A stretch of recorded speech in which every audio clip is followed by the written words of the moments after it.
तो नेक्स्ट जो राशि है वृषभ राशि, तो 2026 में क्या वृषभ राशि भी कुछ कमबैक कर सकती है? बिल्कुल, वृषभ वालों ने वैसे 2025 में भी ज्यादा नहीं खोया।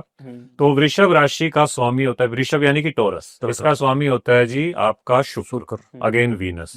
वीनस 2026 में भी प्रेजेंट है। अब जो वृषभ राशि वाले हैं ना, इनका योग कारक प्लेनेट शनि माने जाता है, शनि। और इनके जो मेन प्लेनेट है वो शुक्र है। शुक्र और शनि में एक बड़ा अच्छा मैत्री संबंध होता है। अगर आप वृषभ राशि वालों को गिनो तो इनका जो शनि की पोजीशन है, अगर हम गिने शनि की पोजीशन, मैं गिन के आपको बताऊंगा क्योंकि हर हर पोजीशन आपको याद नहीं रहती। 8वें घर 7वें घर में इनके आती है वृश्चिक राशि, तो इसके 9वां 8वें घर में आ गया। 10वीं राशि इनके 10वें घर में आ गई। तो वृषभ राशि वालों के लिए 11 नंबर हाउस में, 11 नंबर हाउस में आपके शनि रहने वाले हैं। और 11th नंबर हाउस किस चीज का होता है जी? आपके गेन्स का, आपकी पॉपुलैरिटी का, आपको जो फायदे होते हैं लाइफ में उसका। तो हर में घर में शनि का आना बड़ी उत्तम पोजीशन है, स्पेशली किस लिए? अगर आप कोई इन्वेस्टमेंट करना चाहें। वहीं मैंने मेष वालों के लिए रोका है, थोड़ा सा स्लो रिजल्ट मिलेगा। लेकिन जो वृषभ वाले हैं, योग कारक प्लेनेट शनि का आपके 11th हाउस में आना कमाल कर सकता है आपके लिए। आपकी विश पूरी होंगी काफी, लेकिन कर्म तो करना पड़ेगा ना, बैठे बैठाए तो कुछ नहीं होना। तो उस चीज के लिए मैं आपको एक और चीज गाइड करूंगा। जो इनका जुपिटर है, गुरु प्लेनेट, वो इनके दूसरे घर में होंगे। तो जुपिटर जब दूसरे घर में आता है ना दोस्तों, हाँ। तो संसाधन बहुत मिलते हैं, लेकिन कैश फ्लो की थोड़ी सी कमी कई बार दे देते हैं।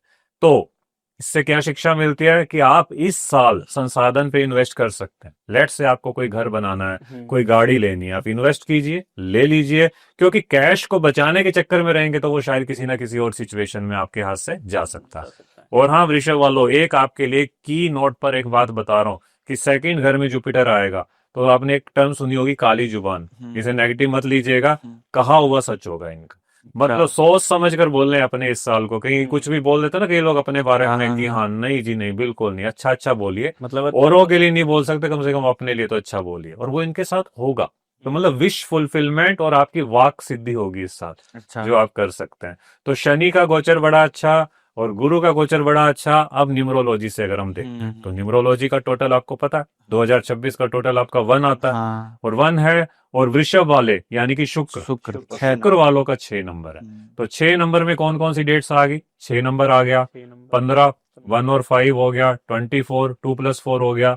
इन डेट ऑफ बर्थ वालों के लिए भी ये वाला साल बड़ा कमाल का जाएगा। क्योंकि जो सूर्य और शुक्र का जो कॉम्बिनेशन है वो न्यूट्रल सा कॉम्बिनेशन है, खास एनिमिटी नहीं है इनमें, खास दुश्मनी नहीं है।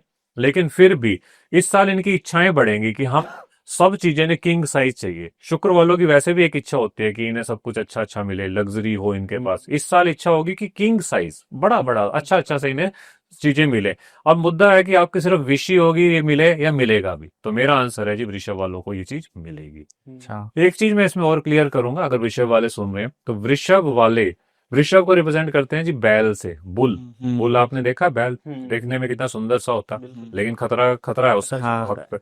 तो बड़ा क्यूट सा अगर बैल आपके सामने बैठा है, लेकिन उसको आराम से बैठा है जब तक आप उसे छेड़ोगे नहीं। तो कहने का मतलब वृषभ राशि वालों को अगर आप छेड़ते हो ना, तब ये अपने नेगेटिव रूप में आते हैं। अदरवाइज इनको अपनी स्पीड पे काम करने दीजिए। और हाँ वृषभ वालों, थोड़ा सा रेस्ट जरूर लीजिएगा। वृषभ वालों के पास इस साल इतना काम आएगा, इतना काम आएगा कि अपने रेस्ट को भूल जाएंगे। लेकिन जहां ये अपना रेस्ट भूलते हैं ना, वहां इनकी एफिशिएंसी नील हो जाती है। तो इनको बीच बीच में रेस्ट भी लेना है। और लेकिन इनकी स्पीड काफी अच्छी हो जाएगी काम की, सक्सेस की। जब इन्हें रिजल्ट मिलेंगे इनका मन करेगा कि हम और करें और काम करें। लेकिन मेरी बात तब आपको याद रखनी है कि रेस्ट के साथ काम करें।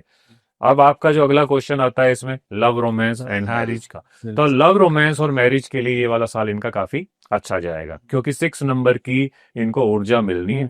और अगर आप जुपिटर देखते हैं इनके सेकंड घर में, सेकंड हाउस आपके फैमिली यानी कुटुंब का कारक भी होता है। तो कुटुंब में वृद्धि, जो आपका फैमिली है उसमें वृद्धि होने के बड़े सारे चांस बन रहे हैं।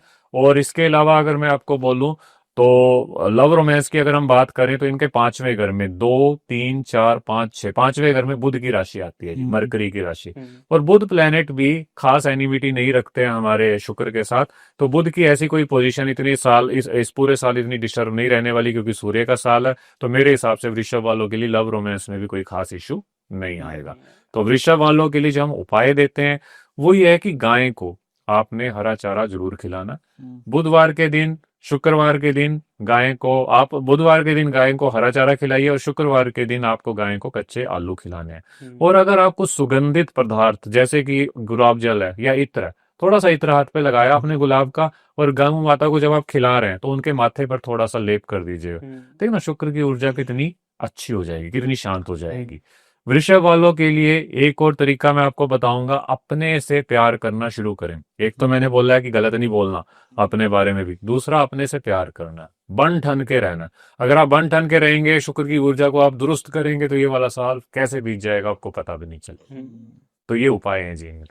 वृषभ राशि की अगर बात करें प्रॉब्लम्स की, तो कौन कौन सी प्रॉब्लम्स उन्हें देखनी पड़ सकती है 2026 में? हाँ, जहाँ पॉजिटिव है सर वहां कुछ ना कुछ नेगेटिव भी है ऑब्वियसली। तो पॉजिटिव तो इनके लिए जो मैंने आपको बातें बताई वो है। अब नेगेटिव में क्या आता है कि जुपिटर दूसरे घर में जहाँ बैठे हैं, तो वहां पर जुपिटर की सीधी दृष्टि, गुरु की सीधी दृष्टि आपके 8वें घर पे जाएगी, अष्टम घर पे। अष्टम घर होता है छुपे हुए रहस्यों का, अष्टम घर होता है अनअर्न्ड इनकम का, अष्टम घर होता है कुछ ऐसी हेल्थ इश्यू का जो डायग्नोज नहीं होती। तो जुपिटर की दृष्टि जब वहां जाती है, हालांकि वो बचाएंगे उन प्रॉब्लम से, लेकिन वो डिटेक्ट भी हो सकती है। तो अगर आप किसी हेल्थ इश्यू से जूझ रहे हैं तो अपना टेस्ट जरूर कराइएगा, सबसे पहला उपाय आपके लिए है। दूसरा मैंने बताया कि शनि इनके 11th हाउस में गोचर करेंगे, तो शनि की जो सीधी दृष्टि है वो आपके 5वें घर पे जाएगी। 5वें घर पे जब शनि की दृष्टि जाती है तो आपकी संतान पक्ष से, अगर आपकी संतान किसी ऐसी एज में जब उनका एग्जाम होना है, कोई एग्जाम का रिजल्ट आना है, तो उसमें थोड़ी उनकी पढ़ाई अपसेट हो सकती है, संतान की हेल्थ पे बात आ सकती है, प्लस आपकी खुद की हेल्थ पे भी। लेकिन मैं कभी भी एस्ट्रोलॉजी को ऐसे नहीं बोलता हूं कि ऐसा होगा, मैं सिर्फ आपको रोड मैप बता रहा हूं कि ऐसा हो सकता है। लेकिन अगर आप डिसिप्लिन हो गए, अगर आपने अपनी हेल्थ पे ज्यादा ही ध्यान देना शुरू कर दिया, आपने बच्चे की हेल्थ पे ज्यादा ध्यान देना शुरू कर दिया, तो कैसे आपकी हेल्थ खराब होगी। लेकिन इस साल आपको माफी नहीं है कि अगर आप अपनी लाइफ को कैजुअली जी रहे हैं तो ना जीना, आपको मेहनत करनी पड़ेगी अपनी बॉडी के लिए। तो इतना सा ध्यान रखना है, तो सब ठीक रहेगा इनके लिए।